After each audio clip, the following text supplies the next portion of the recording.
नमस्कार, मैं राजेश भारद्वाज आप सभी का क्लैट प्रेप के ऑनलाइन प्लेटफॉर्म पर हार्दिक स्वागत करता हूं। Hello everyone, welcome to CLAT prep. आज है 17 अक्टूबर 2024 और जैसा कि आपको पता है कि हम डेली न्यूज़ एनालिसिस करते हैं। जितनी भी हमारे न्यूज़ चैनल्स हैं उनके जितने भी न्यूज़ आर्टिकल्स होते हैं उनका हम फैक्चुअल एनालिसिस करते हैं जो हमारे एग्जाम में कहीं ना कहीं इंपॉर्टेंट होता है। तो चलिए आज स्टार्ट करते हैं। आज कौन सा दिन है? तो आज है हमारा 17 अक्टूबर। एग्जाम के पॉइंट ऑफ व्यू से देखा जाए तो ऐसा कोई डे सेलिब्रेट नहीं होता है, लेकिन हाँ आज का जो आर्टिकल है उसमें न्यूज़ काफ़ी अच्छी लिखी हुई है। तो चलिए हम उसी को डिस्कस कर लेते हैं। और एक जो सबसे पहली न्यूज़ आती है हमारे सामने वो तो आज की मैं कह सकता हूँ कि सबसे अच्छी और कह सकता हूँ कि सबसे बढ़िया न्यूज़ में से एक है। क्या कहा गया? Justice sees everyone equally. आपने देखा होगा कि जो हमारा जो लीगल सिस्टम, हमारा जो जस्टिस सिस्टम है उसके अंदर आपने देखा होगा कि जो ये जो लेडी जस्टिस के नाम से, इसको क्या कहते हैं? Lady justice. इसके आंखों के ऊपर पट्टी बंधी हुई है ना, और हाथ में एक तलवार लटकी हुई है। तो ये कहा जाता था कि जब आंख पे पट्टी बंधी है तो हाथ से तलवार से मारोगे किसको? अगर पट्टी ना हो तो मारा जा सकता है। तो मतलब क्या है इसका? तो हम ये कहते थे कि हमारा जो कानून है वो अंधा है। आपने मूवीज में देखा होगा कि कानून अंधा होता है लेकिन कानून के हाथ बहुत लंबे होते हैं, ये सुना होगा ना। तो अब कह दिया गया कि कानून अंधा भी नहीं है और कानून के हाथ भी बहुत लंबे हैं। यानी कि अब जो कानून है, जो लॉ है, वो सबको क्या देखेगा? इक्वली देखेगा। तो सिंपल सा याद रखना कि जो हमारा जो लेडी जस्टिस थी उसका जो लोगो था, उस लोगो में से इनके आंखों पर जो इनको ब्लाइंड फोल्ड किया हुआ था इनको, यानी कि इनकी आंखों पर ऊपर जो पट्टी लगी हुई थी उसको हटा दिया गया है। साथ के साथ इनके हाथ में जो ये तलवार थी इसको हटाकर इनके हाथ में हमारी कॉन्स्टिट्यूशन ऑफ इंडिया की जो बुक है वो थमा दी गई है। और जो सीधा सीधा इस बात को इंडिकेट करती है कि अब कानून की नज़र सब पर है। जैसे आप लोगों ने देखा होगा, आप किसी रेस्टोरेंट में जाते हो, किसी दुकान में जाते हो, किसी मॉल में जाते हो तो वहाँ पर लिखा रहता है you are under CCTV surveillance, यानी कि तुम क्या हो? सीसीटीवी कैमरे की नज़र में हो। सेम यहाँ पर अब कानून तुम सबको देख रहा है। तो बेसिकली ये जो पहले वाली बात थी जो हमारे किस बात को रिफ्लेक्ट करती है? तो it reflects the evolving judicial system in India focusing more on democratic values, transparency and the constitutionalism, breaking free from the colonial connotations. यानी कि जो हमारा रूल करते थे ब्रिटिशर्स उनसे हटकर हम कुछ नया करने की कोशिश कर रहे हैं। तो बस सिंपल याद रखना अब क्या कर दिया गया है। तो दोबारा से सुन लो, हाथ में जो तलवार थी उसकी जगह क्या आ चुका है? तो उसकी जगह आ चुका है आपका कॉन्स्टिट्यूशन ऑफ इंडिया, ठीक है, जिसके बारे में आप भली बातें जानते हो। जो 26 नवंबर 1949 को बन चुका था, उस दिन पार्शियली इनेक्ट हुआ था with 16 articles and constitution was fully enacted on 26 जनवरी 1950, जिस दिन हम क्या बनाते हैं? रिपब्लिक डे बनाते हैं, ठीक है। और जो दूसरी तरफ क्या हुआ? तो आंख से पट्टी हटा दी गई है। तो सिंपल सी इस न्यूज़ को ध्यान रखना, ठीक है। चलिए आप मुझे ये बताना कि अभी कुछ दिन पहले हमारा जो सुप्रीम कोर्ट ऑफ इंडिया है उसका लोगो भी चेंज हुआ था। तो मुझे बताना उसमें क्या क्या नोट किया गया, उसमें क्या क्या लिखा गया। देखते हैं आप में से किस किसने उस न्यूज़ को पढ़ा था, ठीक है। जैसे for example lady of justice का नया स्टैचू आ चुका है, ठीक है। बायां हाथ, इसमें वही तुम्हारे तराजू रखे हुए हैं, बरकरार रखा गया है। आंखें जो है उनकी पट्टी हटा दी गई है। बाएं हाथ में तलवार की जगह संविधान की किताब रख दी गई है, ठीक है। ये आपके दैनिक भास्कर, अमर उजाला ना, आपके हर न्यूज़पेपर में आपने देखने को मिले होंगे। तो आपको याद भी हो जाएंगी चीज़ें, ठीक है। एक बार पढ़ोगे याद हो जाएंगी, खत्म। नेक्स्ट आता है India Pakistan avoid blaming each other at SCO meeting. ये देखना थोड़ा सा, आपने एक डिपार्टमेंट सुना होगा SCO, संघाई कोऑपरेशन ऑर्गेनाइजेशन। जो संघाई कोऑपरेशन ऑर्गेनाइजेशन है SCO कब बना होता है? तो 2001 में बना होता है। इस संघाई कोऑपरेशन ऑर्गेनाइजेशन का हेडक्वार्टर कहाँ पे है? तो आप कहोगे कि सर बीजिंग में इसका क्या बना हुआ है? हेडक्वार्टर बना हुआ है। ये भी आपको याद होगा। इसके अंदर टोटल मेंबर्स कितने हैं? तो याद रखना इसके अंदर टोटल मेंबर्स कितने हैं। तो टोटल मेंबर्स पहले कितने हुआ करते थे? तो लास्ट ईयर तक इसमें मेंबर हुआ करते थे 8, फिर इसमें एक बढ़ा, फिर इसमें एक और बढ़ा। तो पहले 8 थे, फिर इसमें कितने हुए? एक जुड़ा, कौन? आपका ईरान जुड़ा, और इस बार इसमें एक और जुड़ गया, कौन जुड़ गया? तो आपका बेलारूस जुड़ गया। तो अब टोटल कितने मेंबर हो चुके? ये 2024 में जुड़ा है और ये आपका 2023 में जुड़ा था। तो सिंपल याद रखना how many members are there in the SCO। तो याद रखना 10 मेंबर्स। लेटेस्ट किसने ज्वाइन किया है? तो बेलारूस ने लेटेस्ट ज्वाइन किया है। करते क्या? देखो दुनिया भर के जितने भी ग्रुप हैं इन सारे ग्रुप में जितने भी मेंबर्स होते हैं ना, ये सारे मेंबर्स अपने अपने देशों के साथ मिलकर क्या करने की कोशिश करते हैं, डेवलपमेंट की बात करते हैं, इकोनॉमिकल कोऑपरेशन की बात करते हैं, अपने आप के डिफेंस कोऑपरेशन की बात करते हैं, ये सब होता है। तो आपके एग्जाम के पॉइंट ऑफ व्यू से बस इतना याद रखना है, आपको ऐसे नहीं लिखना है उसमें कि यूपीएससी के एग्जाम में ऐसे छापना है कि क्या मीटिंग हुई थी।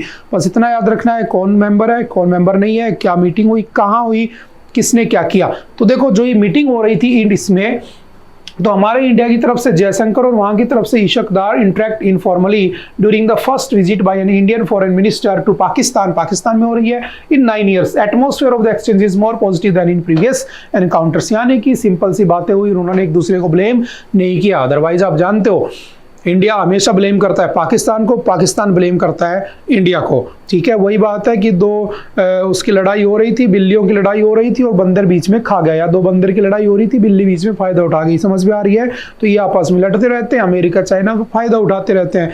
पहली बार ऐसा हुआ कि यहाँ पर इन दोनों ने इनफॉर्मली क्या किया, बात करके निपटा दिया। तो जस्ट न्यूज़ बन गई। सिंपल याद रखना है सीओ क्या होता है, कब बना था, क्यों बना था, क्या रीजन था, और उसमें रिसेंटली कौन जुड़ा है, तो आपका बेलारूस उसमें ऐड हुआ था। इस बात को थोड़ा सा ध्यान रखना। ठीक है, लास्ट ईयर इसकी वर्चुअल मीटिंग कहाँ पर हुई थी, इंडिया में हुई थी 2023 में, जिसको मोदी जी ने एड्रेस भी किया था, ये भी आप जानते हो। तो चलते हैं आगे। उसके बाद next, centre increases MSP for the wheat 5 other rabi crops. देखो एमएसपी मिनिमम सपोर्ट प्राइस, देखो जैसे मेरे हाथ में ये मार्कर है ना, ध्यान से समझना।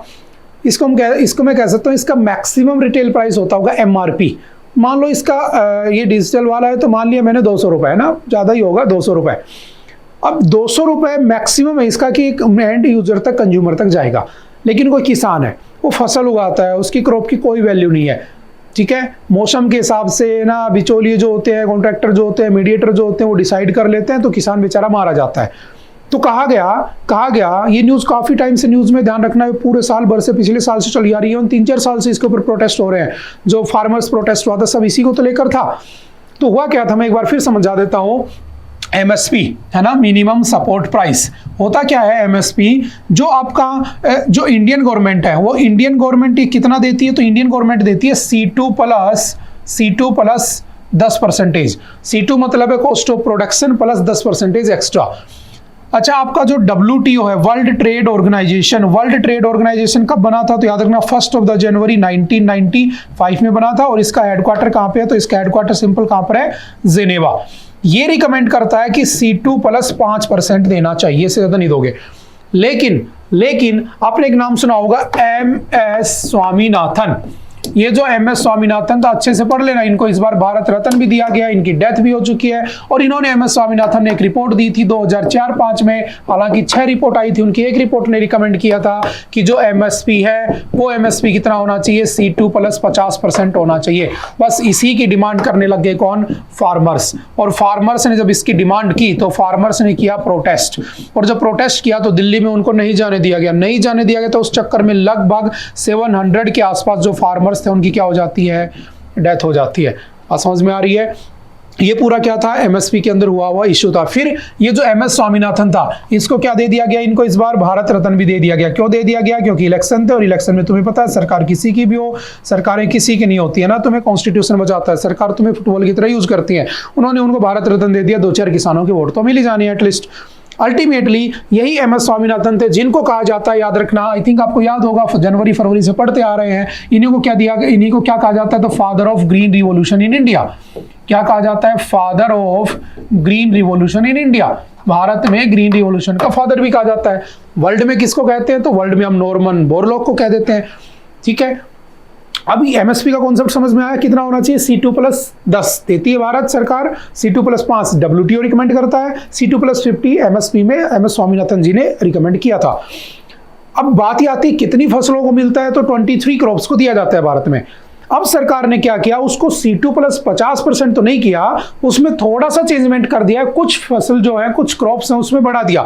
जैसे वीट जो है उसका 2425 रुपए कर दिया है, जो पहले कितना था, 2250 75 रुपए, तो उसको बढ़ा दिया गया है, 150 रुपए बढ़ा दिया गया है। ठीक है, बार्ले जो होता है आपका, जो होता है उस जो में 130 रुपए बढ़ाए गए हैं। उसके बाद ग्राम जो चना होता है उसमें 210 रुपए बढ़ाए गए हैं। मसूर की जो दाल होती है उसमें 275 रुपए बढ़ाए गए हैं। और जो आपका मस्टर्ड होती है उसके अंदर कितने बढ़ाए गए हैं, जो सरसों होती है उसमें 300 रुपए बढ़ाए गए हैं। ठीक है, तो ये सिंपल सी 6 क्रॉप्स हैं, 1 2 3 4 5 एंड 6। एग्जाम के पॉइंट ऑफ व्यू से याद रखना, टोटल नंबर ऑफ क्रॉप्स जिनको एमएसपी दिया जाता है भारत में 23। ठीक है, उसके साथ इस बार कितनी क्रॉप्स के लिए पैसा बढ़ाया गया, 6। इन 6 के नाम याद कर लेना। सबसे ज्यादा किसको मिला है, तो सबसे ज्यादा 300, और 300 के बाद कौन सा है, 275, 275। तो कौन कौन सी हो गए, लेंटिल यानी मैसूर, जो मसूर की दाल होती है, और दूसरा कौन सा है, मस्टर्ड को इसको दिया गया। तो इनके नाम याद रखने। समझ में आ रही है क्या एमएसपी का कॉन्सेप्ट था, कब आया था, क्यों नहीं था, इसी के चक्कर में क्या हुआ था, पूरा का पूरा फार्मर प्रोटेस्ट भी हुआ था। मैं पहले हम इसको बहुत बार पढ़ चुके हैं, तो मैं इसको इस वाली न्यूज को कहीं स्किप कर देता हूं। अभी जो इसमें लिखा है मैं उस पर फोकस कर लेता हूं। देखो ये सब करता कौन है, तो आपको पता होना चाहिए कौन करता है। तो commission for the agriculture cost and prices, CACP जो डिपार्टमेंट होता है वो करता है। ठीक है, नाम याद कर लेना। एमएसपी 23 को मिलती है। फेयर एंड रिम्यूनरेटिव प्राइस किसको मिलता है, शुगर केन को, गन्ने को। देखो गन्ना एक ऐसा है जो किसी भी उसमें उग जाता है, तीनों में उगा देते हैं हम इसको ना। और इसकी बहुत ज्यादा नीड भी है, क्योंकि हम जो इथेनॉल बनाते हैं, जो हम ग्रीन एनर्जी की बात करते हैं, तो पेट्रोल में जो इथेनॉल मिलाया जाता है उस इथेनॉल के अंदर बनता किससे, वो शुगर केन के वेस्ट से बनता है। तो अगर तुम्हें 20% इथेनॉल मिलाना है, तो भारत की जितनी जमीन है जिसके ऊपर तुम कल्टीवेशन कर सकते हो, उसका 10% हिस्से पर क्या लगाना होगा, ये लगानी होगी, तब जाकर कर पाओगे। तो सरकार इसके लिए अच्छा खासा पैसा भी देती है। तुम्हें बात समझ में आ रही है। एक वो है मिनिस्ट्री, कौन सी है, एग्रीकल्चर एंड फार्मर्स वेलफेयर हो जाएगा। कब बना था ये डिपार्टमेंट आपका, CACP, तो जनवरी 1965 में बना होता है। ठीक है, ये एक एडवाइजरी बॉडी है, और इसकी एडवाइस को माने या ना माने, it doesn't matter. Recommendations are not binding on the government, सरकार के ऊपर फोर्सेबल नहीं होता कि भाई माननी पड़ेगी, एक एडवाइजरी कमेटी होती है, ध्यान रखना। FRP क्या होता है, FRP is based on the Rangarajan committee report. Rangarajan committee की जो रिपोर्ट आई थी उसके ऊपर बेस दिया जाता है। इसकी अनाउंसमेंट कौन करता है, कैबिनेट कमेटी करती है on economic affairs, and the cabinet committee on the economic affairs is chaired by the prime minister of India. तो सीधा प्राइम मिनिस्टर के हाथ में है एमएसपी बढ़ाना, कम करना, ज्यादा करना। इसीलिए डायरेक्टली किसके अगेंस्ट प्रोटेस्ट होता है, PM के अगेंस्ट होता है। तो आप ये समझ सकते हो। ठीक है, उसके बाद चलते हैं नेक्स्ट। अच्छा, अगर फसलों की बात हो रही है तो याद रखना, एक कौन सी फसल होती है, रबी, एक होती है खरीफ, एक होती है जायद। ये मैं कई बार समझा चुका हूँ कब कब किसको उगाया जाता है। ठीक है, फॉर एग्जांपल इसका अक्टूबर दिसंबर में लगाया जाता है, हार्वेस्टिंग हो जाती है अप्रैल जून में। इसको जून जुलाई में लगाते हो, सितंबर अक्टूबर में काट लेते हो। इसको लगाया जाता है मार्च और जुलाई में, और इसको आपके उसके बीच में काट लिया जाता है, जून जुलाई के बीच में। ठीक है, इसमें वीट, बार्ले, पीस, ग्राम, मस्टर्ड, ये सब, राइस, मेज, जवार, बाजरा, तूर, मूंग, उड़द, कॉटन, जूट, ये जस्ट एक बार याद कर लेना। ठीक है, क्योंकि फार्मर्स जो प्रोटेस्ट था काफी न्यूज में था, आपसे ऐसे रैंडम क्वेश्चन पूछने की उम्मीद रखता है वो, है ना, कि अगर भारत का बच्चा है ना, तो बेसिकली 2-4 जो क्रॉप्स है उनके बारे में तो नॉलेज रखता ही होगा, कि सर्दी के टाइम में कौन सी उगाई जाती है, गर्मी के टाइम कौन सी उगाई जाती है। तो प्लीज इन 5-7 नामों को याद करना है, ऐसे क्वेश्चन आए हुए हैं पहले। ठीक है, समझ में आ रही बात। सबसे ज्यादा गन्ना कहां पर होता है, तो सबसे ज्यादा गन्ना होता है यूपी में, उसके बाद महाराष्ट्र में, कर्नाटका में, तमिलनाडु में, बिहार में। दुनिया में सबसे ज्यादा गन्ना कहां पर होता है, तो याद रखना ब्राजील। दुनिया में सबसे ज्यादा गन्ना कहां पर होता है, ब्राजील। दूसरे नंबर पे कौन है, इंडिया आता है। और वैसे अगर कुछ पूछे sugar ball of the world किसे कहते हैं, तो sugar ball of the world किसे कहा जाता है, तो सिंपल याद रखना आपके क्यूबा को कहते हैं। ठीक है, और क्यूबा की कैपिटल क्या है, हवाना। और हवाना क्यों न्यूज में था, तो ये भी आपको पता होना चाहिए। इतनी टाइम से पढ़ रहे हो तो लिंक करना ही तो आना चाहिए, यही तो सीखते हो। जीके पूरा लिंकिंग का ही तो सब्जेक्ट है। क्या हुआ था हवाना में एक बीमारी आई थी, क्या नाम था उसका, हवाना सिंड्रोम। और हवाना सिंड्रोम कब जनरेट हुई थी, तो ये 2016 में आई थी। एक न्यूरोलॉजिकल डिसऑर्डर होता है जिसके अंदर आपको अजीब अजीब कानों से आवाजें सुनाई देती हैं। ठीक है, रात में नहीं आती, मतलब कभी भी आ जाती है अजीब अजीब आवाजें। तो एक कह सकता हूँ कि न्यूरोलॉजिकल डिसऑर्डर होता है। ठीक है, ये इंडिया में भी आया था, तो न्यूज में भी था, दिल्ली में कुछ केसेस आए थे। ठीक है, तो ये भी ध्यान रखना। और sugar ball of the world किसे कहते हैं, क्यूबा। चलो मुझे बताना शुगर बॉल ऑफ इंडिया किसे कहा जाता है। ठीक है, आपके सामने आंसर है, देखते हैं कौन बता पाता है। Next, Supreme Court refuses to entertain plea to criminalize sexual offense against men, trans persons and animal in the BNS। देखो आपने सुना होगा कि जो आपका सेक्शन है 376, 375 और ये सब, तो आपने अभी तक ये सुना होगा कि हमेशा अगर एक्सप्लॉइटेशन होता है, सेक्सुअल एक्सप्लॉइटेशन, तो वो सेक्सुअल एक्सप्लॉयटेशन किसी फीमेल या वुमेन का माना जाता है, क्योंकि हमने भारतीय न्याय संहिता जो आईपीसी था आपका, ठीक है, बीएनएसएस जो है, उन सब में हमने ये लिख रखा है कि क्राइम अगर सेक्सुअल क्राइम अगर होता है तो सिर्फ वुमेन के अगेंस्ट होता है और किसी के अगेंस्ट नहीं हो सकता। मतलब हमने उसके अंदर मैन को एक्सक्लूड कर दिया, हमने उसके अंदर ट्रांस मैन को एक्सक्लूड कर दिया, हमने उसके अंदर एनिमल्स को एक्सक्लूड कर दिया। अब किसी ने पेटिशन लगा दी कि क्या ये सही है क्या? सुप्रीम कोर्ट का जवाब भी सुना। सुप्रीम कोर्ट ने क्या कहा? उसने कहा कि क्या किसी मैन के साथ नहीं हो सकता क्या सेक्सुअल हरेसमेंट? आपने जनरली देखा होगा कि एक कमरा है, उसके अंदर मेल और फीमेल है, और जब उसके अंदर, अब ये जरूरी थोड़ी ना कि मेल ने फीमेल का सेक्सुअल असोल्ट किया हो, या ये भी तो हो सकता है फीमेल ने मेल के साथ सेक्सुअल एक्सप्लॉयटेशन किया हो। तो हमेशा मेल के ऊपर ही क्यों उसको क्यों कन्विक्ट बनाया जाता है कि हाँ भाई इसी ने किया होगा, रेप वगैरह इसी की वजह से हुआ है? उस बंद कमरे के अंदर थोड़ी ना किसी ने देखा कि वुमेन या मैन कौन रिस्पॉन्सिबल है। तो इस आदमी ने पेटिशन लगाई कि भाई ऐसा इनजस्टिस क्यों करते हो? आर्टिकल 14 में तुम कहते हो right to equality before law, काहे की इक्वेलिटी बोल रहा है? बात समझ में आ रही है? इतने सारे केसेस देखने को मिलते हैं, ठीक है। बहुत दिन पहले कुछ पंजाब का केस था, उसके अंदर एक रास्ते में चलते हुए आदमी को किडनैप कर लिया गया था, उसका सेक्सुअल असोल्ट किया गया कुछ वुमेन्स के साथ। बहुत सारे केस आते हैं, वो सब छोड़ो। एक जानवर है ना, आप जाकर सर्च करना, लिजार्ड, एक छिपकली होती है, उसका कुछ दूसरा नाम भी है, कॉमरेड कुछ कहते हैं उसको, बड़ी सी मछली आती है, छिपकली आती है। उसको महाराष्ट्र के अंदर 6 या 7 लोगों ने उसके साथ रेप किया। एक जानवर के साथ, एक छिपकली के साथ तुम इमेजिन नहीं कर सकते हो। बाकी जानवरों को तो छोड़ दो, वो सुनते रहते हैं हम न्यूज में। अब इसने कहा कि भाई, जो इसने सुप्रीम कोर्ट से पूछा कि जो सेक्सुअल ऑफेंस होते हैं मैन के अगेंस्ट, ट्रांस पर्सन्स के अगेंस्ट, एनिमल्स के अगेंस्ट, वो बीएनएस में क्यों नहीं है? उनको बीएनएस में डालो। अब क्वेश्चन तो इसका बहुत अच्छा है कि डालना चाहिए, है ना, सिर्फ वुमेन्स के लिए थोड़ी ना सेफ्टी, किसी इंसान के साथ भी तो हो सकता है। लेकिन याद रखना, आपने पॉलिटी में पढ़ा होगा, मैंने आपको पढ़ाया था, 2 आर्टिकल्स मैंने लिखवाए थे। मैं आपसे ये मैं उम्मीद करूंगा कि आप मुझे कमेंट करके बताओगे ना कि कौन कौन से थे। एक्सपेक्टेशंस है मेरी आपसे कि बता दोगे। एक आर्टिकल कहता है कि supreme court will not interfere in the workings of the parliament. Parliament will not interfere in the workings of the Supreme court. एक दूसरे के कामों में टांग नहीं अड़ाएंगे। अगर तुम्हें लॉ कौन बनाता है? पार्लियामेंट। अगर कुछ परेशानी है तो सुप्रीम कोर्ट जाओ, सुप्रीम कोर्ट देगा जजमेंट, जाकर जजमेंट में प्रॉब्लम है तो वहां जाकर दोबारा लॉ बनवाओ। ये दोनों कभी एक दूसरे के कामों में टांग नहीं अड़ाएंगे। तो सुप्रीम कोर्ट ने सिंपल सा इसकी पेटिशन को क्या किया? नेग्लेक्ट किया, रिजेक्ट किया, और इससे कहा कि भाई जाओ और पार्लियामेंट में लॉ बनवाओ। अगर उसके बाद अगर कुछ दिक्कत आती है तो मेरे पास चले आना। बात समझ में आ रही है क्या? बस इतनी सी न्यूज है। तो आपको वो 2 आर्टिकल्स कौन से आपको मुझे कमेंट करके बताने हैं। हुआ क्या? सेक्सुअल ऑफेंसेस अगेंस्ट मैन, 14 अक्टूबर की बात है, 4 दिन पहले की। The Supreme Court refuse to entertain a PIL that sought to include sexual offences against men in the भारतीय न्याय संहिता. The petition argued that the BNS omitted the Indian Penal Code section 377. आपने सुना होगा 377, ठीक है, इसको हटा दिया गया है। अब इसको हटा दिया गया है तो पहले क्या था कि 377 में कि जो होमोसेक्सुअलिटी हम जिसको कह देते हैं ना, होमोसेक्सुअलिटी को हटा दिया। अब सोचो किसी के साथ जबरदस्ती अगर ऐसा होता है और होमोसेक्सुअलिटी तो उसमें है ही नहीं, तो वो बंदा अगर थाने में जाकर FIR लिखवाता है कि मेरे साथ रेप हुआ है, मेरे साथ एक्सप्लॉयटेशन हुआ है, then what is the procedure? बात इसकी भी सही है, समझ में आ रही है? तो इसको भी ध्यान रखना। The court observed that it cannot direct parliament to create an offense. ये पार्लियामेंट को नहीं कह सकती कि ऐसा कुछ करो, पार्लियामेंट रूल बनाएगी फिर ये जजमेंट देंगे, ठीक है। नेशनल कमीशन फॉर वुमेन, आपने सुना होगा, नेशनल कमीशन फॉर SC है, नेशनल कमीशन फॉर ST है, आर्टिकल 338 का A, 338 का B को पढ़े हो।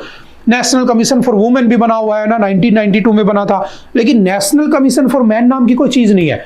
तो इसने मुद्दा तो बहुत अच्छा उठाया कि यार आदमियों का भी तो शोषण हो सकता है, एक्सप्लॉयटेशन हो सकता है। बात समझ में आ रही है? तो इसको भी थोड़ा सा ध्यान रखना। जुलाई 2023 में कहा गया था, the Supreme Court refuse to entertain a PIL that sought to establish a national commission for the men. The petition was filed by advocate Mahesh Kumar Tiwari, किसी ने तुम्हारी सुनी है ना, who cited data from the National Crime Records Bureau, NCRB से data उठाया था इसने कि कितने मेंस के साथ एक्सप्लॉयटेशन होते हैं। The petition was dismissed as withdrawn after the Supreme Court bench of Justice Suryakant and Dipankar Datta expressed disinclination to consider the matter। का ये मैटर ही काम का नहीं है, समझ गए? तो सिंपल सा 2-4 बातें याद रखना।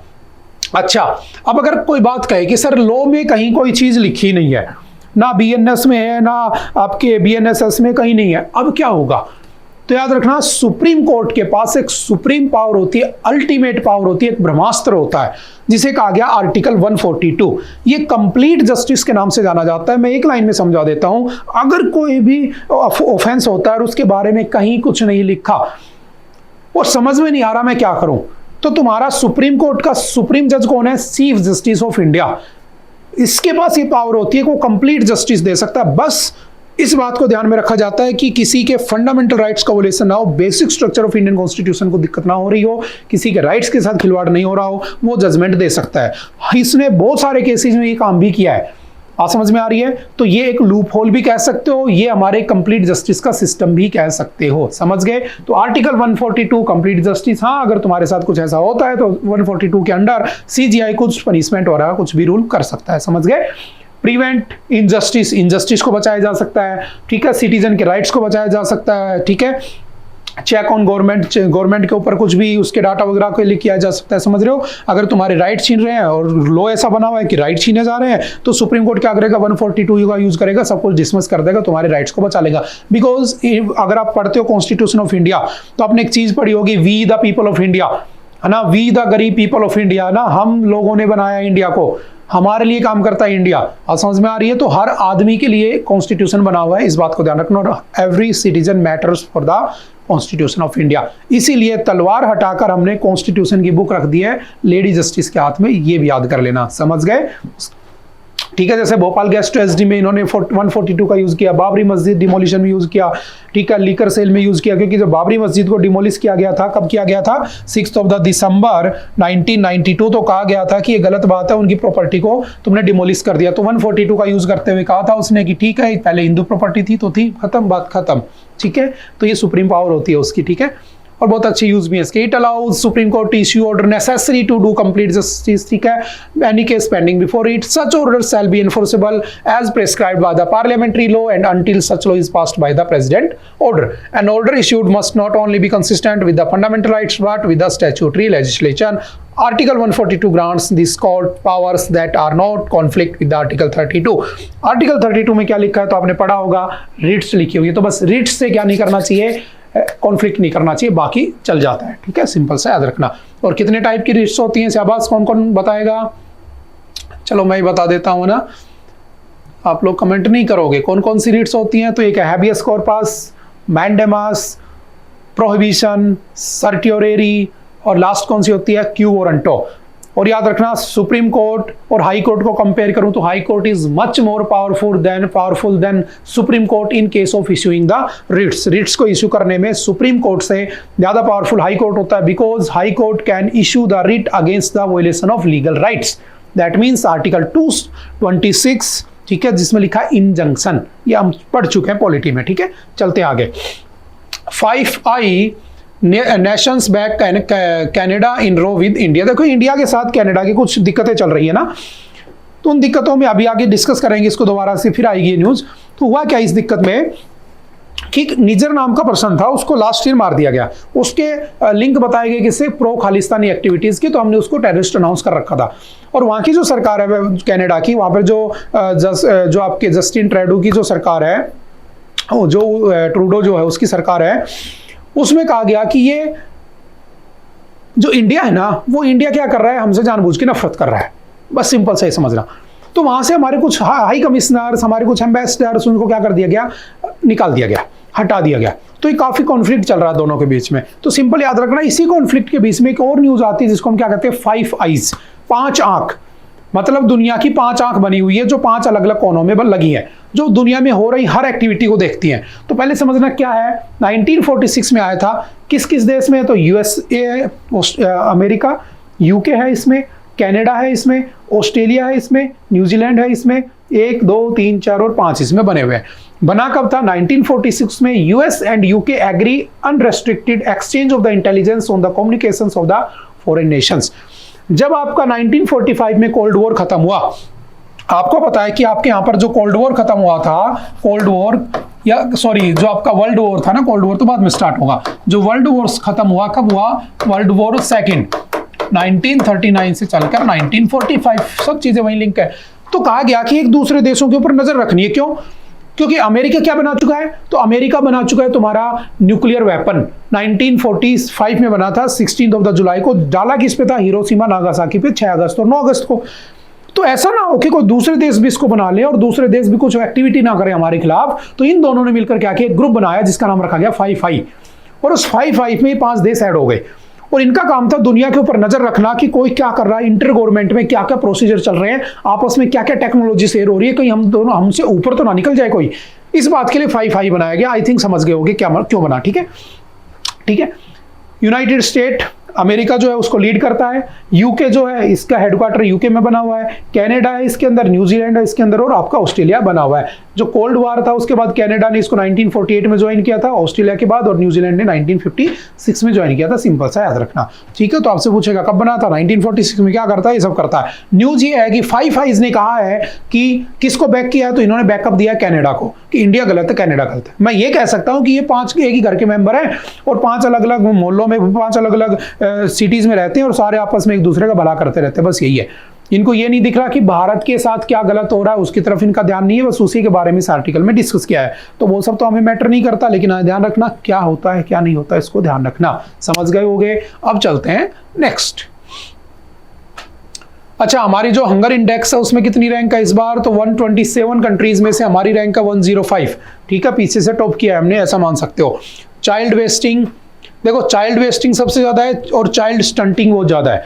चाइल्ड वेस्टिंग क्या होता है कि अगर कोई बच्चा 5 साल से कम है और उसका वेट जो है वो बिलो है जितना उसका होना चाहिए, तो उसे कहते हैं चाइल्ड वेस्टिंग। अगर कोई बच्चा 5 साल से बिलो है और उसकी हाइट कम रह जाती है जितनी हाइट होनी चाहिए, तो उसे कहते हैं स्टंटिंग, स्टंट बच्चा।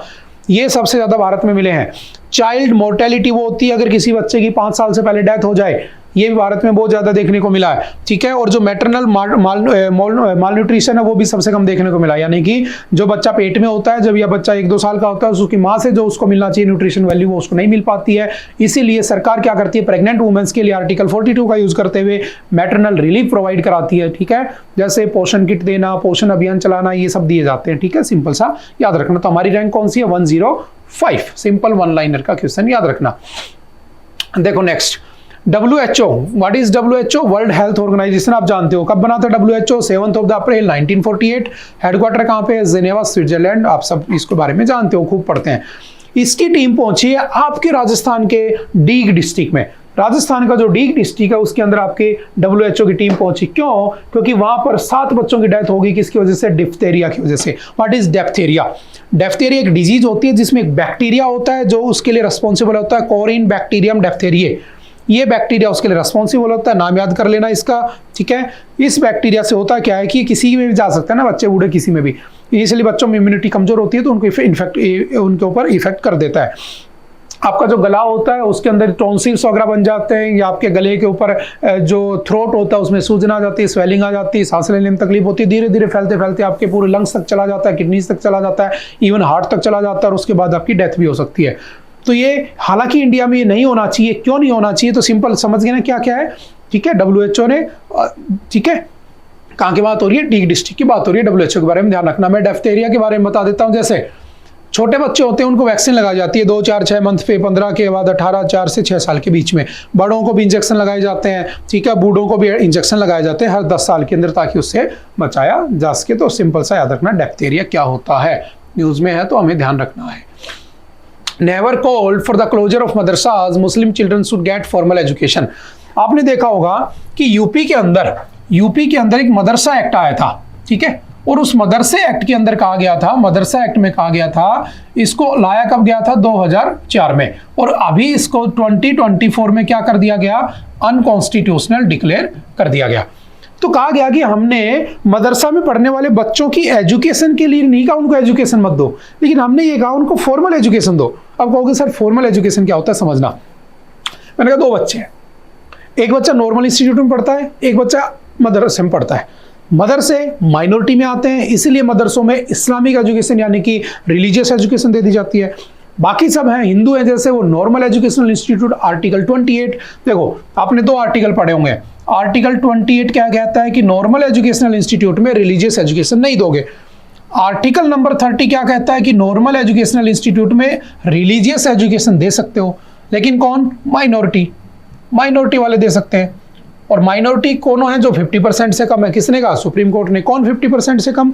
तो एक तो रिलीजन के बिहाफ पर और दूसरा लैंग्वेज के बिहाफ पर, ठीक है, लिंग्विस्टिक बिहाफ पर, ठीक है, लिंग्विस्टिक बिहाफ पर। तो उनको क्या कहा गया? माइनॉरिटी में कहा गया। तो ये तो अपने नॉर्मल एजुकेशनल इंस्टीट्यूट में दे सकते हैं रिलीजियस एजुकेशन, मैं नहीं दे सकता, ठीक है। अब मैंने कहा एक मैं यहां पढ़ाने जाता हूं, एक मैं यहां पढ़ाने जाता हूं। जब मैं यहाँ पढ़ाने जाता हूँ तो मैं इनको इसरो के बारे में बताता हूँ, मैं इनको DRDO के बारे में पढ़ाता हूँ, ठीक है, मैं इनको मैथ पढ़ाता हूँ, मैं इनको साइंस पढ़ाता हूँ, मैं इनको डेवलपमेंट की सारी बातें पढ़ाता हूँ, अच्छी अच्छी कहानियाँ सुनाता हूँ, देश को आगे ले जाने की बातें बताता हूँ। एक दिन ये बच्चे यहाँ से निकल कर कोई तुम्हारी तरह बड़ा लॉयर बन जाएगा, ठीक है, कोई तुम्हारी तरह बड़ा जज बन जाएगा, कोई तुम्हारी तरह यहाँ से निकल के बहुत बड़ा साइंटिस्ट बन जाएगा, साइंटिस्ट बन जाएगा, जो भी है, ठीक है, कोई बहुत बड़ा डॉक्टर बन जाएगा, ठीक है, कुछ ना कुछ बन जाएगा।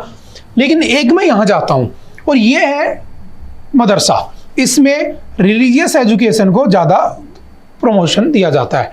मैं यहां पर सिर्फ रिलीजन की बात करता हूं, धर्म की बात करता हूं, कैसे अपने धर्म को आगे बढ़ाया जाए, कैसे दूसरे धर्म को कमजोर किया जाए, कैसे माइनॉरिटी से मेजोरिटी में आया जाए। अब सोचो ये दोनों बच्चे बाहर निकले, इस बच्चे के दिमाग में कचरा भर दिया गया है। जरूरी नहीं है होता हो, जस्ट एक इमेजिनेशन है कि भाई ऐसा होता होगा, ठीक है। इन बच्चों के साथ तुमने बहुत अच्छे से पढ़ाई क्यों किया, तो बैन है तो आप तो दे ही नहीं सकते एजुकेशन रिलीजन वाली। तो कौन सा सोसाइटी ज्यादा डेवलप होगी? तो ये वाली सोसाइटी ज्यादा डेवलप होगी।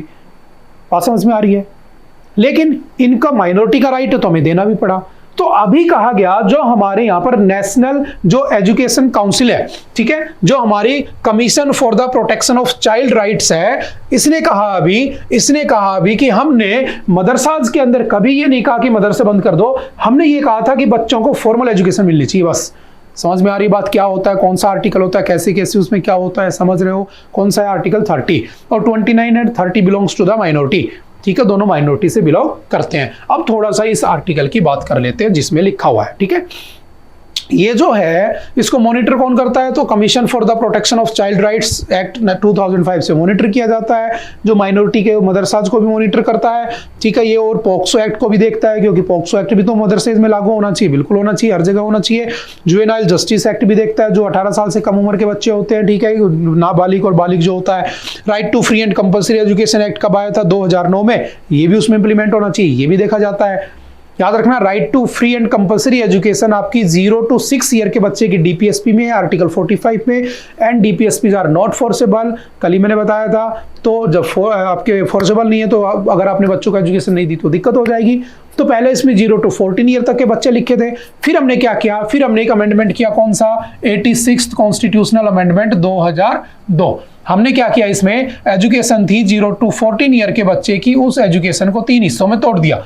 एक हमने डाल दिया किसमें? डीपीएसपी के आर्टिकल नंबर 45 में 0 to 6 ईयर के बच्चे, और 6 to 14 ईयर के बच्चों को हमने डाल दिया किसमें? आर्टिकल 21 के में, क्योंकि ये अगर छीना तो आप सुप्रीम कोर्ट जा सकते हो, फंडामेंटल राइट बना दिया। और एक हमने इसको डाल दिया आर्टिकल 51 के ए के लास्ट में। ये तुम्हारे पेरेंट्स की ड्यूटी बना दी, ये तुम्हारी फंडामेंटल ड्यूटी बना दी, 11th फंडामेंटल ड्यूटी, कि तुम्हारे मम्मी पापा की जिम्मेदारी है तुम्हें स्कूल भेजे, और स्कूल जाने के बाद अगर तुम्हें शिक्षा नहीं मिलती, एजुकेशन नहीं मिलती है, तो तुम्हारा फंडामेंटल राइट वायलेट हो रहा है, तो तुम सुप्रीम कोर्ट में जा सकते हो। लेकिन 0 से 6 साल के बच्चे को नहीं भेजा गया तो कोई फर्क नहीं पड़ता, क्योंकि डीपीएसपी नॉट फोर्सेबल। समझ गए? तो हमने ऐसे ऐसे तोड़ दिया। लेकिन अभी एक डाटा आया था, याद रखना, मैंने आपसे बताया भी था कि हमारे यहाँ पर एक एनजीओ है जिसका नाम क्या? प्रथम एनजीओ। कब बना था प्रथम एनजीओ? ये दिल्ली बेस्ड है, 2005 में, 2005 में। इसने एक रिपोर्ट दी थी कि भारत में 60 to 70% 12वीं पास बच्चे ऐसे हैं तुम्हारे जैसे, जिनको 3 डिजिट के यूनिट को डिवाइड करना नहीं आता। तो कहा गया वो इलिटरेट हो गए ना, उनको कोई लैंग्वेज नहीं आती, किसी को कुछ नहीं आता। तो कहा गया इनको क्या किया जाए? जो 14 तक तो एजुकेशन का प्रोविजन है हमारे कॉन्स्टिट्यूशन में, तो कहा गया 15 to 18 ईयर के बच्चे, क्योंकि 18 के बाद तो बच्चा थोड़ी रहेगा, वो तो फिर बालिग हो जाएगा, ठीक है, अडल्ट हो जाएगा। तो 15 to 18 तक के बच्चों के लिए क्या होगा? न्यू इंडिया लिटरेसी प्रोग्राम लाया गया लास्ट ईयर, इस साल भी न्यूज में है। अगर आपने नहीं पढ़ा इसके बारे में तो जाकर यूट्यूब पे इस लेक्चर के खत्म होने के बाद डालना new India literacy programme by CLAT prep, उसके अंदर मेरा लेक्चर मिल जाएगा तुम्हें, लगभग 30-40 मिनट का। उसमें पूरा हमने डिस्कस किया किसके बारे में? New India literacy programme. Last year भी न्यूज में था, इस बार भी न्यूज में है, तो प्लीज वहां से एक बार देख लेना, ठीक है। मैं बढ़ जाता हूं आगे, ठीक है। अच्छा, ये जो आपका कमीशन होता है इसके अंदर एक चेयरपर्सन होता है, बाकी टोटल 6 लोग होते हैं, ठीक है। इसकी जो टेन्योर 3 साल होता है या फिर 65 साल एज होती है, 2 से ज़्यादा बार नहीं बन सकता है। इनका टेन्योर 3 साल होता है या फिर 60 साल एज होती है, और ये भी 2 से ज़्यादा बार नहीं बन सकते। इसको अपॉइंट कौन करता है? Central government. और कौन सी मिनिस्ट्री? मिनिस्ट्री ऑफ एजुकेशन, जो आपकी इन सबको देखती है, ठीक है। सिंपल सी 4 बातें याद रखना। इंडिया लॉन्चेस रीवैम्प्ड ई माइग्रेट वेब पोर्टल। देखो, एक वेब पोर्टल किया गया, आपने देखा होगा बहुत सारे लोग माइग्रेट कर जाते हैं। माइग्रेट मतलब एक जगह छोड़कर दूसरी जगह चले जाना, चाहे जॉब के लिए, एजुकेशन के लिए, किसी पर्पज से, ठीक है। जब आप एक जगह से छोड़कर दूसरी जगह जाते हैं तो उसे माइग्रेशन कहते हैं। तो माइग्रेट करने के लिए लोग जब जाते हैं तो उनके लिए ईजीनेस करने के लिए, उनके लिए चीज़ों को आसान बनाने के लिए क्या किया गया? एक पोर्टल लॉन्च कर दिया गया, जिसका नाम क्या है? तो सिंपल याद रखना आपका ई माइग्रेट वेब पोर्टल। तो सिंपल 4 बात याद रखना। 1 लाइनर क्वेश्चन है। एक्सटर्नल अफेयर मिनिस्टर हमारे और लेबर एंड एम्प्लॉयमेंट मिनिस्टर, उन्होंने इसको किया है। चलो मुझे बताना दोनों मिनिस्टर कौन है, शाबाश, कौन कौन कमेंट करके बताता है, देखते हैं। Online platform to manage the migration of Indian working seeking employment abroad, ठीक है, उनके लिए बनाया गया। Promoting orderly and responsible migration, और ये किस में आता है? तो आपके सस्टेनेबल डेवलपमेंट गोल के 10वीं लिस्ट में आता है। और मैंने बार बार कहा है कि सस्टेनेबल डेवलपमेंट गोल को याद कर लो अच्छे से। जैसे ये लिखा है पहले में, नो पुअर्टी, पुअर्टी का कोई भी पैसेज आएगा आपसे पूछ लेगा एसडीजी कौन सा है, तो पहला है, ध्यान रखना। इसका स्क्रीनशॉट लेकर अच्छे से पढ़ लेना, रट लेना, जो भी करना हो तुम्हें, ठीक है, बस याद कर लेना। 0 हंगर, अभी हंगर इंडेक्स देखा ना तुम लोगों ने, कैसे 105वें नंबर पे हम लटक रहे हैं, तो पूछ लेगा कौन सा है, तो दूसरा आपका एसडीजी है, तो ये भी याद कर लेना। गुड हेल्थ, हेल्थ अच्छी होनी चाहिए, तो तीसरा है। क्वालिटी एजुकेशन, अभी मैंने बात की मदरसे वगैरह, क्वालिटी एजुकेशन की पूछे तो 4th में आता है। हर किसी का राइट है कि देखो, पूरी दुनिया में ये 17 चैलेंज हैं, इन 17 चैलेंजेस को यूएन रिकॉग्नाइज करता है और कहता है कि अगर दुनिया में कोई भी चैलेंज है तो किस लिस्ट में आता है वो देखो और उसको खत्म करो। जैसे जेंडर इक्वलिटी कौन सी उसमें आएगा एसडीजी में? तो सस्टेनेबल डेवलपमेंट गोल है हमारा कि हमें उसे अचीव करना है, ठीक है। 5th नंबर में क्लीन वाटर मिलना चाहिए सभी को, 6th में, ठीक है। अफोर्डेबल एंड क्लीन एनर्जी, जो आपकी सूर्योदय योजना, ये सब पूछ लेगा किस में है, तो आपको पता होना चाहिए 7th में, याद कर लेना इसको अच्छे से। Decent work and economic growth 8th में, industry innovation and infrastructure 9th में, रिड्यूस्ड इनइक्वालिटीज 10th में, sustainable cities and communities 11th में, responsible consumption and the reproduction 12th में, क्लाइमेट एक्शन देख रहे हो ना, हॉटेस्ट ईयर और ये सब सीओपी, ये सब कौन सा? 13th। लाइफ बिलो वाटर, मछलियों के बारे में है ना, ओशियंस के बारे में 14। लाइफ ऑन लैंड, जमीन के ऊपर जिंदगी को बचाना है, लोगों को बचाना है क्लाइमेट चेंज से कैसे भी, तो 15th में चैलेंज है उसका। 16th में peace, justice and strong institutions होने चाहिए, and 17th is the partnership for the goals. तो टोटल 17 यूनाइटेड नेशन के सस्टेनेबल डेवलपमेंट गोल हैं, प्लीज इसको गो थ्रू कर लेना, ठीक है। चलते हैं next. What is maxilla? Maxilla कुछ नहीं है, ये कल परसों मैंने पढ़ाया था। ये जो एलोन मस्क था, उसने जो हवा में उड़ते हुए design to catch super heavy booster in mid air as it returns to the earth, इसने चमत्कार ही कर दिया कि वापस आते हुए उसको मिड एयर में पकड़ लिया, उसको सॉफ्ट लैंडिंग करवा दी, ठीक है। तो इसका नाम क्या रखा गया? तो इसका नाम रखा गया मैक्सिला, बस इतना याद करके छोड़ देना, सिंपल सा, ठीक है। ये न्यूज शायद मैं कवर कर चुका हूं पहले। What is ossification test, which one of Baba Siddique murder accused underwent? देखो, एक नया टेस्ट आया है, शायद आपने सुना भी होगा। What is ossification? ओसिफिकेशन क्या होता है? देखो, जो बाबा सिद्दीकी का मर्डर हुआ है ना, उसमें जो पकड़े गए हैं उसमें कहा गया कि एक माइनर है, और कैसे पता चलेगा वो माइनर है? सर्टिफिकेट तो उसके पास है ही नहीं। तो एक होता है ओसिफिकेशन, आपकी जो हड्डियां होती है ना शरीर की, जो बोन्स होती हैं, उन बोन्स से पता लगाया जा सकता है कि कितने साल का, मतलब कि कितने दिन पहले, कितने ईयर पहले ये एग्जैक्टली बोन बनना शुरू हुई थी। इसकी जो ग्रोथ होती है उसको पता किया जा सकता है, तो इसे कहते हैं ओसिफिकेशन। तो सिंपल याद रखना, ossification is uses bones to identify age. Bones undergoes a gradual fusion of growth plates as a person mature. जैसे आदमी बढ़ता है तो उसके अंदर चेंजमेंट होते हैं, उससे पता लगाया जा सकता है उसकी एज कितनी है, समझ गए। जैसे कैल्विकल कॉलर बोन होती है आपकी, ये जो है ना, ये कैल्विकल कॉलर बोन बनी हुई है दोनों, जो आपकी जैसे शर्ट की कॉलर होती है ना, ऐसे कॉलर बोन होती है, इनसे पता लगाया जा सकता है, ठीक है। ह्यूमरस, ये हड्डी से, ठीक है, शोल्डर ब्लेड से पता लगाया जा सकता है कि आपकी एज क्या है, एग्जैक्ट एज बताई जा सकती है, सिंपल याद करना। उत्तराखंड स्केल्टन लेक, देखो स्केल्टन की बात हो रही थी, स्केल्टन ही आ गया। स्केल्टन लेक, तो देखो दुनिया में एक ऐसी लेक है जिसमें हड्डियां ही हड्डियां भरी हुई है। हजारों लोगों ने, पता नहीं, ऐसा माना जाता है कि आज से लगभग 9th BC की बात है कि हजारों लोग एक साथ आए, 9th AD की हजारों लोग एक साथ आए और उन्होंने सुसाइड कर लिया, मर गए।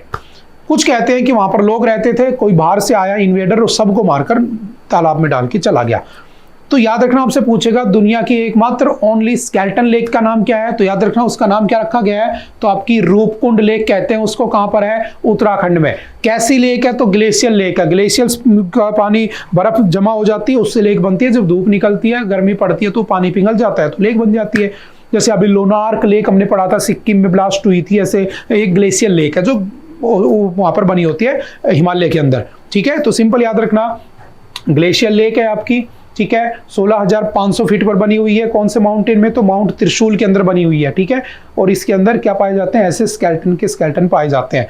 और इसमें क्या दिक्कत है? Climate change is affecting Roopkund lake in Uttarakhand, causing it to shrink annually.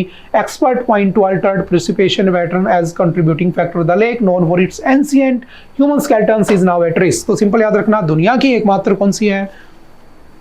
Roopkund यानी कि स्केल्टन लेक। ठीक है, India signs deal with the US to procure 31 predator drones. India ने 31 प्रीडेटर ड्रोन्स लिए हैं। किससे? तो आपके यूएसए से। सिंपल याद रखना। ठीक है, क्या नाम है इसका पूरा? 170 AGM 114R हेलफायर मिसाइल्स नाम है इसका।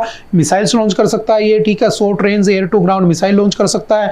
Helicopter launched anti tank missiles होती हैं जो आपके ड्रोन से भी लॉन्च की जा सकती है। और इसका नाम रखा क्या गया है? प्रीडेटर ड्रोन्स इसका नाम रखा गया है। सिंपल सा याद रखना। जैसे कल परसों हमने MQ-9B पढ़ा था ना, सेम ऐसे ये उसकी स्ट्रक्चर है। सिंपल याद रखना। फ्रंट व्यू ऐसा है गाइडेंस सिस्टम। सिंपल सा पढ़ के छोड़ देना, वन लाइनर डिफेंस वाला क्वेश्चन है, इंपॉर्टेंट है इसलिए आप भी जानते हो। Canadian frost bite on the India Canada diplomatic war. देखो हुआ क्या?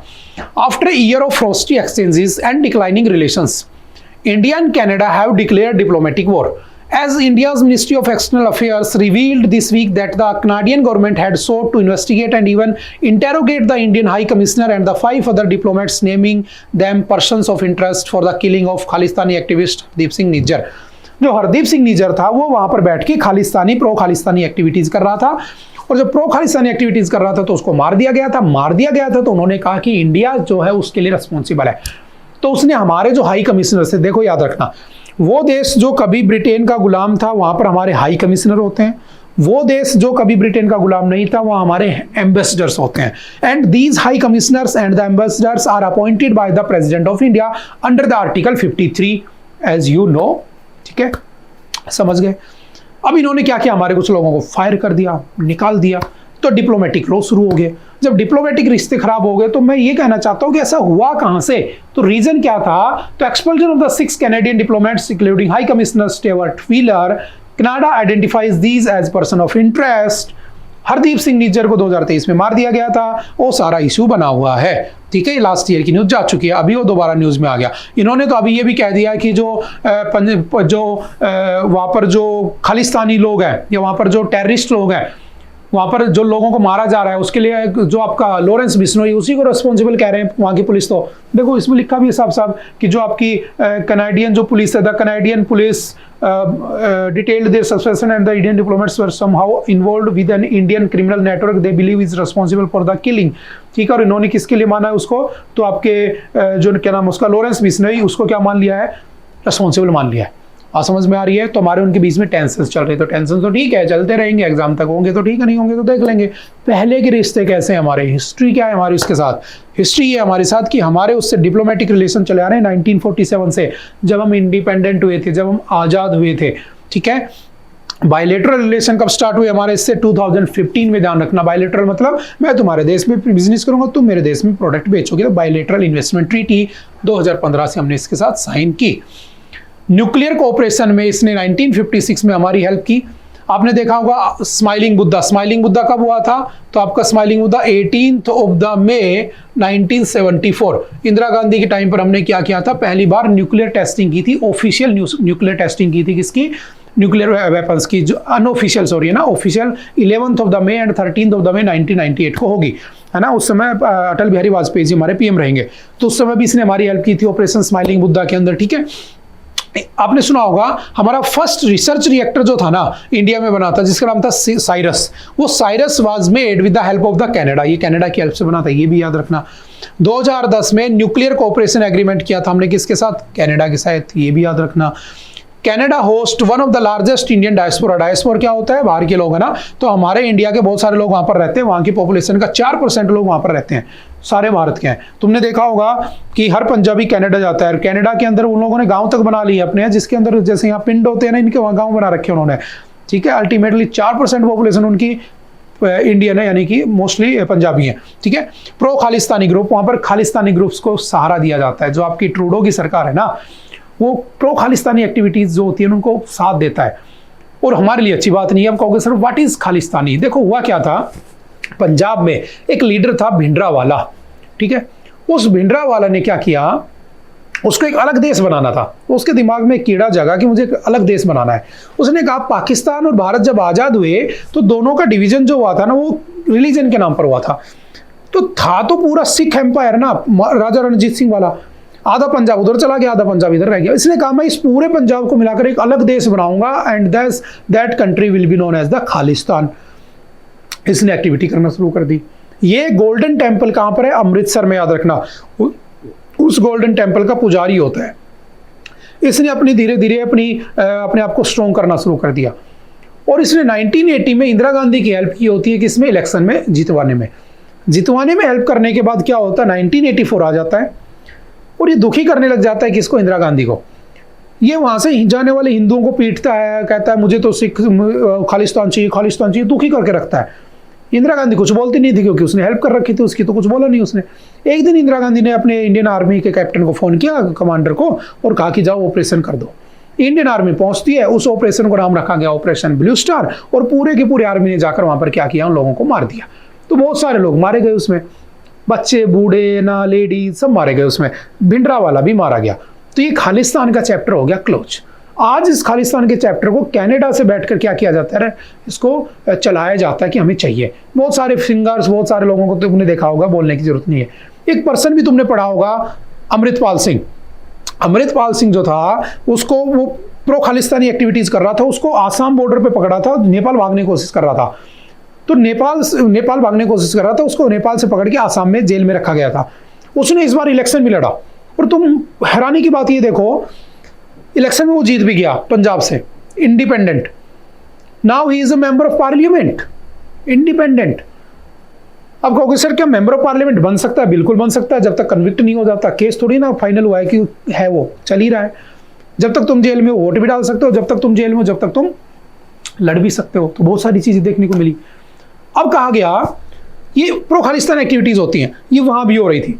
तुमने देखा होगा कनाडा के अंदर बहुत बार तुमने देखा होगा, हमारे जो झंडे होते हैं, हमारा जो फ्लैग होता है, उसको आपकी एम्बेसी के ऊपर से उतार दिया गया है ना, वहां पर वो इंडिया के अगेंस्ट नारे लगा रही है। तो ये सब एक्टिविटीज को वहां प्रमोट किया जाता है। उन्हीं में से एक पर्सन था निज्जर। उस निज्जर को क्या किया गया, लास्ट ईयर मार दिया गया। और अभी ये लोग कह रहे हैं कि वहां पर गैंगस्टर्स एक दूसरे को मार रहे हैं, एंड लॉरेंस बिश्नोई के साथ मिलकर, वही लॉरेंस बिश्नोई जो सलमान खान के पीछे पड़ा है, आप जानते हो, उसके वजह से वो उसकी गैंग के साथ इंडियन गवर्नमेंट मिलकर, समझना, इंडिया में तो उसकी गैंग को पकड़ नहीं पा रही है इंडियन गवर्नमेंट, है ना, वो सरेआम मारे जा रहे लोग। वो इंडियन गवर्नमेंट उसकी गैंग के साथ मिलकर कनाडा में लोगों को टारगेट कर रहे हैं। इन्होंने हमारे ऊपर एलिगेशंस लगाए। तो ये सारी काफी डिस्प्यूट न्यूज में चल रहे हैं। तो पीछे की कहानी याद रखना, क्या तुम्हारा ऑपरेशन ब्लू स्टार था, कब हुआ था, क्या नहीं हुआ था, थोड़ा सा इसको ध्यान रखना। Operation blue star was a military operation by the Indian armed forces conducted between 1 and the 10th June 1984, ठीक है। जर्नैल सिंह भिंडरावाला को मारा गया था उसमें, ठीक है, आपके गोल्डन टेम्पल में, जिसका नाम है हरमिंदर साहिब, ठीक है। द गोल्डन टेम्पल कॉम्प्लेक्स से कॉमनली बस जस्ट पर लेना, जर्नल सिंह भिंडरावाला होता है, ऑपरेशन ब्लू स्टार होता है, 3 जून को स्टार्ट होता है। करने वाला कौन था, तो इंपॉर्टेंट नाम याद रखना, by the lieutenant general Kuldeep Singh Brar, operating under the general सुंदर जी, दोनों के नाम याद रखना, पूछ लेता है, ठीक है। उसके बाद वहां पर अटैक किया गया। अटैक करने के बाद क्या था उस दिन, जिस दिन अटैक हुआ था उस दिन गुरु अर्जन देव की क्या थी, वहां पर एनिवर्सरी बनाई गई थी, शहादत दिवस मनाया गया था। तो उस दिन लोग इकट्ठा भी हो रखे थे, ठीक है। और 5th of the 9th को क्या किया गया, इंडियन आर्मी ने स्टॉर्म यानी कि अटैक किया, और उन पे सभी लोगों को मार दिया गया। मारने के बाद 1985 में क्या हुआ, जो शिरोमणि गुरुद्वारा प्रबंधक कमेटी है, याद रखना, इसने डैमेज क्लेम किया था 1000 करोड़ रुपए का भारत सरकार से, कि ऑपरेशन ब्लू स्टार में 1000 करोड़ रुपए का नुकसान हुआ इनका, ठीक है। उसके बाद एक कमीशन बना, मीसा कमीशन 1984 में, 2005 में नानावती कमीशन बना, both of which sought to uncover the events leading up to the operation death and its aftermath, क्या क्या हुआ। और याद रखना उसके बाद जो प्राइम मिनिस्टर इंदिरा गांधी थी, इंदिरा गांधी जी को उनके 2 सिख बॉडीगार्ड होते, मुझे दोनों के नाम कमेंट करके बताना कौन थे। और ये भी बताना कि how Amritpal Singh link to both of them, जिन्होंने गोली मारी थी इंदिरा गांधी को, ठीक है, कहते हैं 40 या 46 गोलियां मारी गई थी, ठीक है। उनको जब गोलियां मारी गई तो उनकी गोली मारने के बाद उनका बेटा क्या बन जाता है, पीएम बन जाता है राजीव गांधी। राजीव गांधी ने बदला लेने के लिए दिल्ली में क्या करा दिया, सिख रॉयट्स करवा दिए, यानी कि सिख दंगे करवा दिए। बाद में सरकारिया कमीशन में, सहकारिया कमीशन में ये सारी बातें सामने आ जाती हैं, ठीक है, बाद की बातें, ठीक है। The 1984 Sikh riots broke out which lasted for 3 days and led to a number of deaths, लगभग 8000 से 16000 लोगों की डेथ हो जाती है, ऐसा माना जाता है। 1986 में the chief of India army staff at the time of the operation general S Vaidya was assassinated by the Sikh militants in the revenge. उसके बाद 1986 में जो आपके जनरल एस वैद्या थे उनको भी असैसिनेट कर देते हैं सिख लोग। The bombing of the air India flight, जो आपके 182 थी एयर इंडिया फ्लाइट 182, उसके अंदर जो कनाडा से दिल्ली जा रही थी 1985 में, उसमें भी बॉम्ब वगैरह लगा दिए जाते हैं, किससे, ऑपरेशन ब्लू स्टार के बाद में सिखों के द्वारा। Many Sikh army men in the Indian army mutinied because of the operation. Many Sikhs resigned from the administrative positions in the government. Resign कर दिया था। On July 24, 1984, सारी डेट याद रखना। The then Indian Prime Minister Rajiv Gandhi और पंजाबी जो Akali leader थे हरचंद सिंह लोंगोवाला, दोनों के बीच एक एग्रीमेंट होता है जिसको नाम रखा गया राजीव लोंगोवाला अकॉर्ड। क्या था, राजीव लोंगोवाल अकॉर्ड था। कब हुआ था, जुलाई 24 1985 में। इसमें क्या हुआ था, तो दो बातें और याद कर लेना, जब इतना याद कर ही लिया है तो। Under this agreement it was agreed that Chandigarh would be transfer to Punjab, Chandigarh Punjab को दे दिया जाएगा। A commission was sought to constitute which would then determine what Hindi speaking terrorist would be transferred from Punjab to Haryana, कि कोई Hindi speaking अगर terrorist है क्या उसको पंजाब से हरियाणा भेज दिया जाए। An independent tribunal was to be set up which would adjudicate the river water dispute, जो चल रहा है ना यमुना लिंक और वो सब चलता रहता है। Election for the state assembly as well as the national parliament were to be held in September 1985, वो सब उस समय हुआ। लास्ट याद रखना, jurisdiction of the Ranganath Mishra commission inquiring into the 1984 Delhi riots was extended to Bokaro and the Kanpur तक भी पहुंच गए थे। The central government was to take steps to promote the Punjabi language. State central government ने कहा इस अकॉर्ड के under कि हम क्या करेंगे, जो पंजाबी लैंग्वेज उसको प्रमोट करेंगे। And All India Gurudwara Act was sought for the structured governance of the Sikh shrines in the India, ठीक है, उसके लिए एक बॉडी बना दी गई, ठीक है। ये दो चार बातें याद रखना, ठीक है। और उसके बाद 2014 में एक सिख को क्या बना दिया जाता है, भारत का पीएम बना दिया जाता है। कौन बने थे, मनमोहन सिंह। और मनमोहन सिंह याद रखना क्या थे, एक ऐसे पीएम थे, एक ऐसे पर्सन थे, मतलब कि हैं पर्सन है जो आपके क्या थे, आपके आरबीआई के गवर्नर भी थे, आपके फाइनेंस मिनिस्टर भी थे और आपके प्राइम मिनिस्टर भी रह चुके हैं।